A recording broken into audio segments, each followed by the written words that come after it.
Blanche-sur-Bologne, février 1985. Je suis une caméra de télévision qui regarde pour vous à travers le monde ce que sans moi vous ne verriez jamais. Le sel et l'écume, les guerres et les fêtes, les exploits et les crimes. Là où surgit le malheur, on n'aime pas que je le dévisage. On n'aime pas que la mort d'un enfant s'appelle un fait divers. Ainsi, après le 16 octobre 1984, quand Grégory Villemain, 4 ans, a été retrouvé noyé dans les eaux de la Bologne, pieds et poings liés, j'étais au cimetière pour l'inhumation.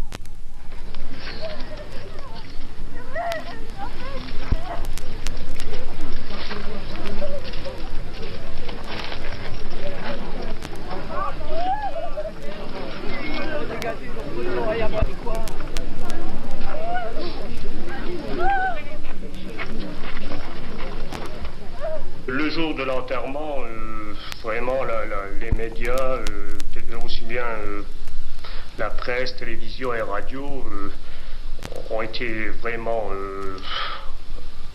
ont exagéré dans leur métier, je pense, parce qu'on a pris des photos et on a fait des reportages sur le cimetière qui allaient vraiment au-delà des limites qui doivent être accordées à la presse, je pense. 120 jours plus tard, je suis revenu. Ce village de 1200 habitants au nom si joli, quel secret peut-il bien dissimuler pour qu'au moment où le crime est commis, un coup de téléphone anonyme le revendique et qu'une lettre anonyme s'en félicite? Comment, dans un espace si dérisoire où tout le monde se connaît, comment peuvent se cacher et agir un corbeau et un assassin qui, par haine de Jean-Marie Villemain, tuent un enfant de 4 ans comme on crève un pneu de voiture la nuit? Depuis, Jean-Marie et sa femme ont quitté leur maison pour vivre chez la mère de Christine. Ils voient désormais beaucoup plus de journalistes que de parents ou d'amis. C'est certain qu'il y a des bons journalistes. C'est comme partout, il y a des bons et des mauvais.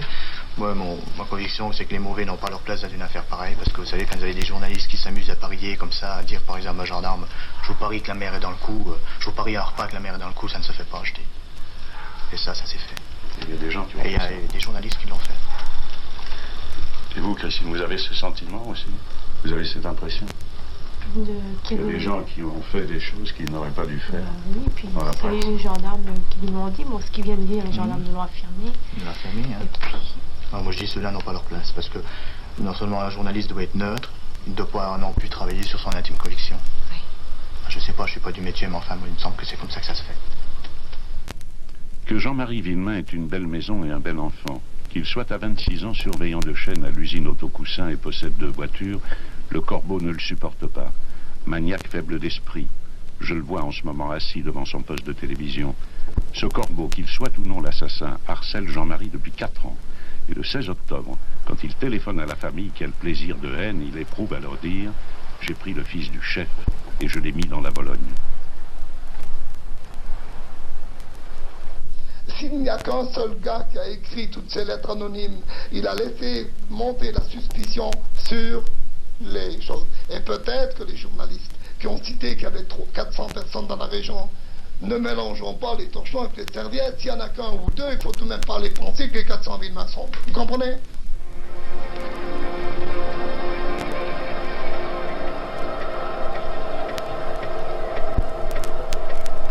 Lorsque, le 18 octobre, 70 membres de la famille Villemain sont soumis à une dictée pour dépister le corbeau, la presse ne retient plus ses titres.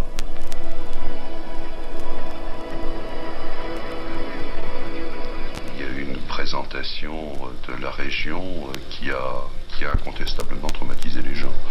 Présentation schématique, présentation erronée du genre, je cite de mémoire, dans les Vosges, les mariages consanguins aggravent les tares héréditaires, j'en passe et des meilleurs. Alors les gens qui avaient déjà été traumatisés par l'affaire elle-même ont également été très blessés par la présentation qui était faite de la région et la présentation qui était faite d'eux-mêmes. Mais qui peut croire que l'assassin ou le corbeau soit ici des inconnus? L'enquête piétine, l'œil de la caméra se fait plus inquisiteur, tout ce qu'elle regarde se sent visé. En novembre, le député d'Ébauche, porte-parole sourcilleux de ses administrés et ancien journaliste, porte plainte auprès de la haute autorité contre un reportage de la télévision. La façon dont ce reportage avait été présenté tendait à fonder une culpabilité collective de l'ensemble de la population du secteur concerné. Faute de pouvoir présenter un suspect, un coupable, un inculpé, on présentait en vérité cette horrible affaire comme le résultat d'un contexte sociologique, d'un contexte socioculturel. Et cela, nous ne pouvions pas l'accepter.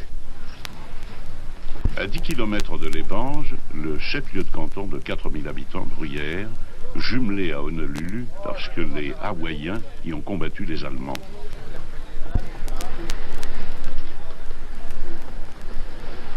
Ici, les volets et les visages sont moins fermés. Ici, on est déjà moins les acteurs du drame que ses premiers spectateurs et ses commentateurs. C'est vrai, la caméra n'est pas venue filmer le pays réel ni sa fameuse ligne bleue. Elle n'a cherché que le paysage vague, ténébreux et passager du fait divers.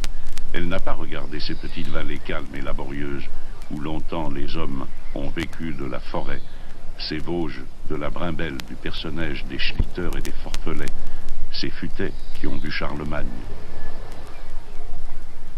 Au Moyen-Âge, on pense qu'il y avait ce qu'on appelait les habitants de la foresta, donc effectivement, qui par la suite sont passés de, si vous voulez, d'un élevage pastoral simpliste associé à l'exploitation de la forêt, et ils avaient nécessairement besoin de compléments et d'apports extérieurs, et je crois que c'est une des raisons qui explique qu'ils se soient adonnés à cette époque-là au textile. Les Vosgiens étaient en hiver tisserands. C'est ce qui explique sans doute qu'ils se soient très facilement adaptés dans la moitié du 19e, donc au tissage mécanique implanté dans les vallées.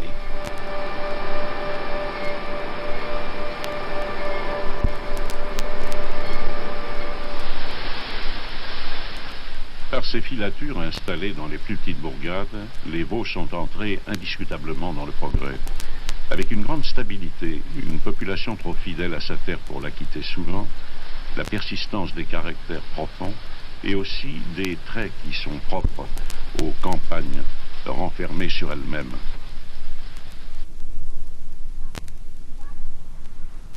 André Moulin, dans votre livre « Des défricheurs aux bâtisseurs », je lis cette première phrase.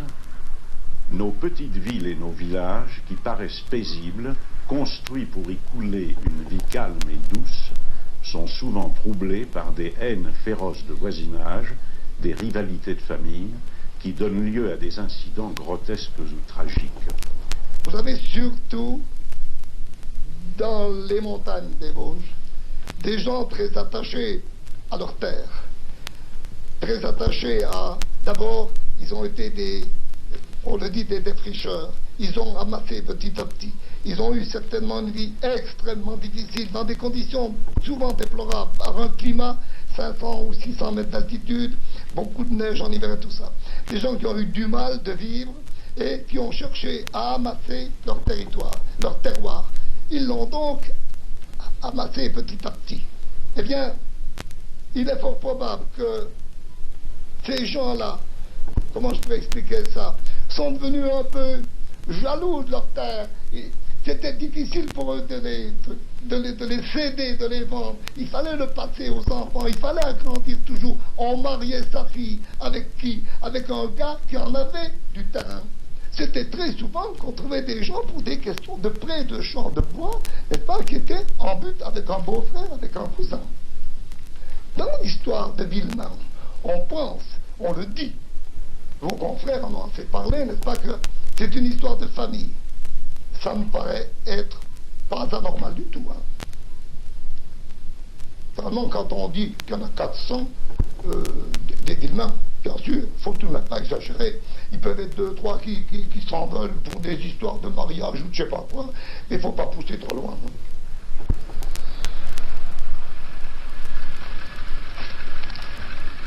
On finit par se demander quel secret dynastique ou jusque sur les statuts recherche la presse à travers ces familles sans histoire qui ont des histoires de famille. Et c'est sur des gens qui n'aiment pas beaucoup s'afficher, qui sont jaloux de leur petit tas de secrets, que l'on se met à composer des arbres généalogiques qui leur donne du mystère. Jean-Marie Villemain, lui, va et vient entre la magistrature et la presse. Oui, Jean-Marie, si je comprends bien, c'est tout à fait normal. Au début, vous n'aviez pas envie de parler aux journalistes, et puis, à un moment donné, vous avez décidé de leur parler. Ben oui, c'est quand on a vu la tournure que ça prenait, tout ça, que on mettait n'importe quoi. Puis disons qu'au début, on pouvait pas parler, on était tellement bouleversé et tout, que c'était pas possible de parler. Et puis quand il y avait des journalistes qui venaient avec le micro, comme ça, qui vous demandent qui c'est, qui ça peut être, comment voulez-vous, c'est pas possible. On peut dire qu'on les a fui au début. C'est d'ailleurs pour ça qu'on les reçoit, parce qu'on s'est rendu compte quand on ne les reçoit pas, bon, ben, on raconte n'importe quoi, aussi bien entre nous que... Donc il vaut mieux discuter en face. Il vaut mieux dialoguer carrément avec eux, discuter, et puis dire les choses comme elles sont, puis c'est tout. Sans rentrer non plus dans le détail de l'enquête, parce qu'il faut quand même voir tout. Et je dis, moi, heureusement qu'il y a eu quand même les journalistes dans cette affaire, parce que c'est une affaire qu'il ne faudrait pas qu'elle se termine étouffée dans un coin de France, comme ça, qu'on n'en parle pas. S'il n'y avait pas eu les journalistes, je pense que l'affaire n'aurait pas pris une telle ampleur. Et là-dessus, heureusement qu'il y a eu les journalistes. Cette ampleur qui satisfait Jean-Marie, c'est précisément ce qui aurait heurté d'autres Vosgiens. Ils ont été d'autre part, pourquoi ne pas le dire, choqués par l'intrusion de la presse dans le domaine de l'instruction. Ça se passait finalement sur un périmètre d'une vingtaine de kilomètres, de longueur sur 10 kilomètres de largeur, de 100 kilomètres carrés, quelques villages concernés, quelques gendarmes, quelques enquêteurs qui menaient l'enquête, et en face, entre 150 et 200 journalistes. Ce qui fait que très souvent, les enquêteurs arrivaient chez les personnes interrogées en 7e, 8e, 10e position. On raconte que telle personne qui avait un rôle éminent dans l'instruction a appris la rétractation de tel témoin par la télévision. On a eu l'impression d'une instruction qui était faite par la presse à titre principal et à tout le moins à titre subsidiaire sous le contrôle et sous la pression de la presse. Admettez que Laroche, on ne réussisse pas au bout de 3 mois à montrer que les charges qui étaient contre lui n'étaient pas sérieuses. Il passe aux assises, il est condamné à mort, il est guillotiné, et puis 1 an après on fait un beau procès en révision, et puis on dit ah non, la société s'est trompée. Et c'est un argument de plus pour montrer que la peine de mort est quelque chose vraiment d'inacceptable.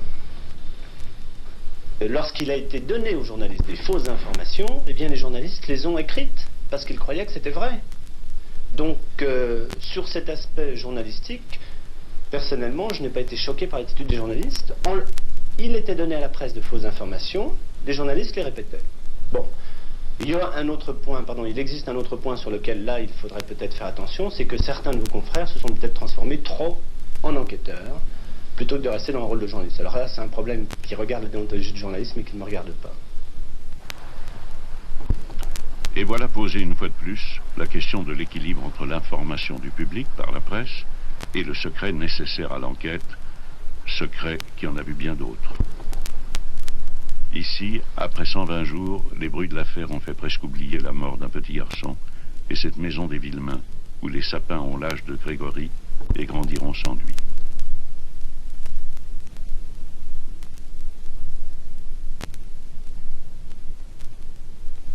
On a vu votre maison, on est passé ce matin. Vous l'avez mise en vente, vous ne retournerez plus jamais là-bas. Vous allez rester dans le pays. Non. Ça ce sera selon... Si on arrive à vendre la maison, ça nous permettra de partir. C'est pas que c'est la maison du malheur, c'est la maison du bonheur qu'on veut laisser les souvenirs qui sont là, on peut plus vivre là. C'est pas possible.